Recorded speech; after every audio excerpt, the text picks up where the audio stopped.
You guys ready for the next comic? Alright, you're going to love me very first on TuneIn, Xfinity, you're going to see them on Access TV, you're going to see them on Comedy Central. Put your hands together for the very funny Jeffrey Gurian!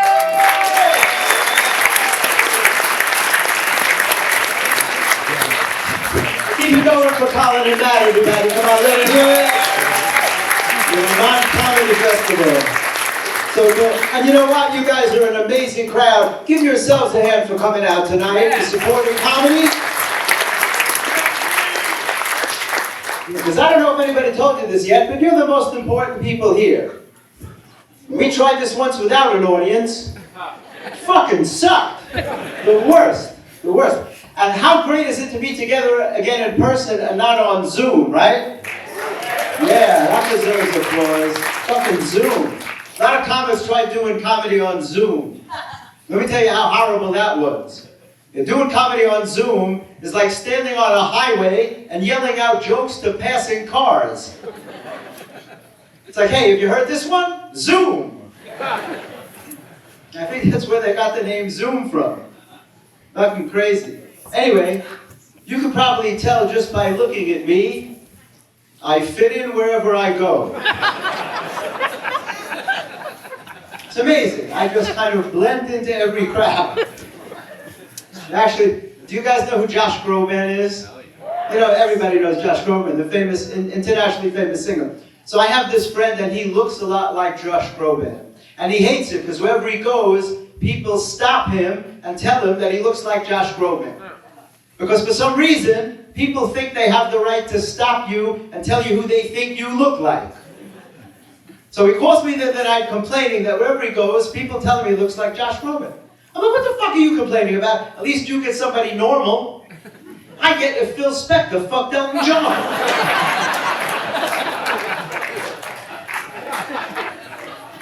Which could actually happen, by the way. No, it's so funny because people think it's funny if you know what you look like, right? And each and every one of you swears you know what you look like. But the truth is, you know what you look like to you. If you want to know what you look like, ask somebody else to describe you. But if you really want to know what you look like, ask a little kid to describe you. Trust me, you'll want to fucking kill yourself. I did that once. I asked this little kid to describe me. He looked at me for a minute. He's like, if Phil Spector fucked Elton John. I was shocked. I was absolutely shocked. I'm like, you're a little kid. How do you even know Phil Spector and Elton John? He's like, Google, bitch. Then he took it one step further. He said, you look like you wandered away from a rock concert in 1968. During a particularly intense acid trip. I was like, that's amazing, kid. You're only 1 year off. Yeah, it was 1969. It was during the Woodstock Festival. It's like, how could you possibly have known that? And he didn't answer me, and that's when I realized I had just made him up for the purpose of that joke. No, but it's true. We have no idea what we look like. And I have to admit, I'm as guilty as everyone else. Now, I don't know if any of you have ever been in Manhattan on the New York City subways, but it's a fucking nightmare. An absolute nightmare. So I'm on the subway last week. It's the proverbial sardine can. Not a seat to be had. This beautiful young girl taps me on the arm. I think she wants to meet me. She fucking offered me her seat. And I took it too. Well, I had a long trip and I'm not too proud. But men in general have no idea what they look like. Not a fucking clue. And I'll prove it to you. It's the reason why all men pack condoms with them when they go on vacation. It's true. No matter what he looks like, he can look like fucking Shrek. But he packs condoms when he goes on vacation because every man is convinced that he's going to have sex while he's away.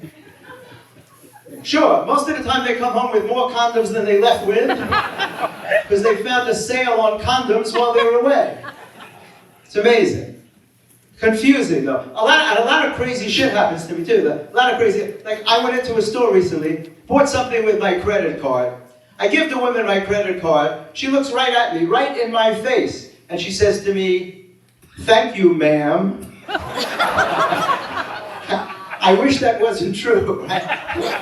So I was horrified, right? So I was hoping that there was a woman behind me, but there wasn't.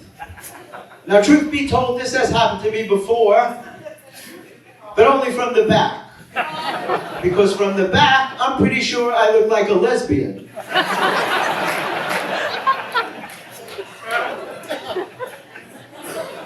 So I did the only thing I could think of. I looked her in the eye and I said, "You're welcome, sir."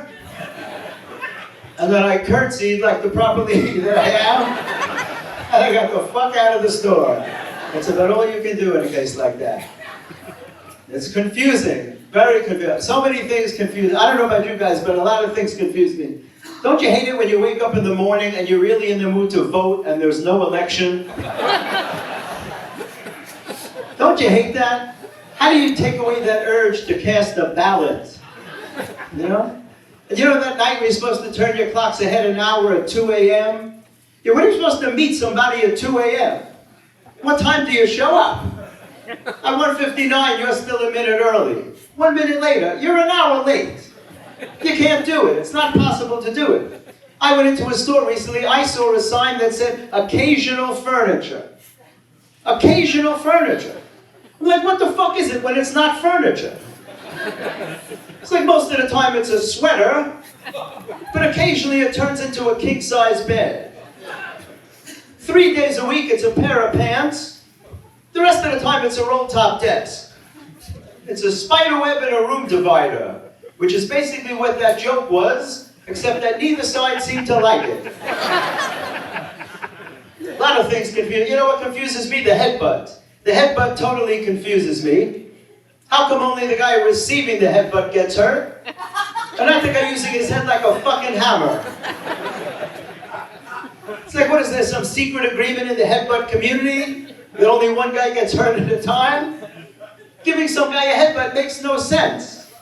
It's like shooting yourself, hoping to get the guy behind you. Just fucking stupid, right? So many things confuse. You know what confuses me? The fact that people don't seem to care about certain parts of their body. And it's true, for some reason, people don't seem to care about their arms. That would explain the bulletproof vest. Because if I was a cop, I'd be like, don't you have something with sleeves? Bulletproof pants, maybe a fucking hat, anything, I don't know. I've never been shot, but I don't think there's any part of the body that takes a bullet particularly well. Could just be me, though. I don't know. So pants are important. I have no material on that, I just thought I'd let you know. Now, I do have material on that. Just for a moment, I want to talk about ripped jeans for a minute. What is the fucking story with ripped jeans? I don't get it. I mean, why are jeans the only article of clothing you can show up in such bad shape and it's considered perfectly acceptable? Right? There was no other article of clothing you could show up in such horrible condition and get away with it. Right? You can't show up in a torn shirt, a ripped dress, a suit with holes in the knees. But jeans can be ripped to shreds and people love them. The truth is that ripped jeans are basically just torn pants. But torn pants doesn't sound cool. Right? If you fell down in the street and you accidentally tore your pants, there's a good chance you'd say, you know what, I better go home and change. But if you tear them on purpose, now it's time to hit the clubs.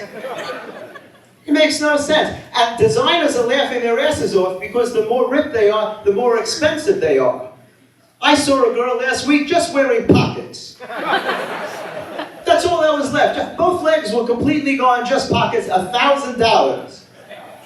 Poor people can never wear ripped jeans. They can't afford them. Soon it'll be like that old-time children's story, The Emperor's New Clothes. You'll be completely naked and people will be like, hey, great jeans. I'm going to leave you on this. People tend to say that chivalry is dead, right? And by people, I basically mean women. You will never hear a guy say that chivalry is dead. What would be the point? Now, chivalry seemed to be very big in like the 1600s. It seemed to have something to do with men throwing their coat in the mud for a woman to step on. Like, who came up with that bright idea? Dry cleaners? So how the fuck would that even... What, were coats made of wood in those days? You throw your coat in the mud, it magically turns into a ramp. The chick just glides over the puddle. Picture this scenario, right? This is 1600s. You're walking with this chick, it starts to rain. You come up against the puddle. She starts looking at you. Next thing you know, she's looking at your coat. It's like, I just got this coat. This is a brand new fucking coat. It's the 1600s, we're poor as shit. You want me to throw this coat in the mud? I got a better idea. Why don't I keep the coat and you walk around the fucking puddle? You selfish bitch. So I gotta throw a perfectly good coat in the mud to show some chick I'm polite? Throwing your coat in the mud doesn't mean you're polite, it means you're a fucking moron. There's no respect for his clothing. Huh? But what if you do throw it in the mud? Then what do? You just leave it there? Play it off like you don't care? Oh, that old coat? I got millions of coats. Coats mean nothing to me. Yeah, what if you were dating a few girls and it was a bad winter? Where are you supposed to get all those coats? What if you're dating a girl, she knows you have a clean coat, you show up at a house one night and your coat's filthy. She's like, you fuck, have you been cheating on me? Because no guy throws his coat in the mud for another guy. Unless you're gay, and nobody was gay in those days. That didn't kick in till recently. You guys have been amazing. I'm Jeffrey Gurian. Thank you so much. Thank you so much. You ready for your headliner? Yeah, the guy you really came out to see. This is very exciting for me. I've been a friend of his for many, many years. You love him from Remote Control, from Tough Crowd, from SNL. He's amazing with his one-man shows. Put your hands together and give a warm welcome to Colin Quinn, everybody.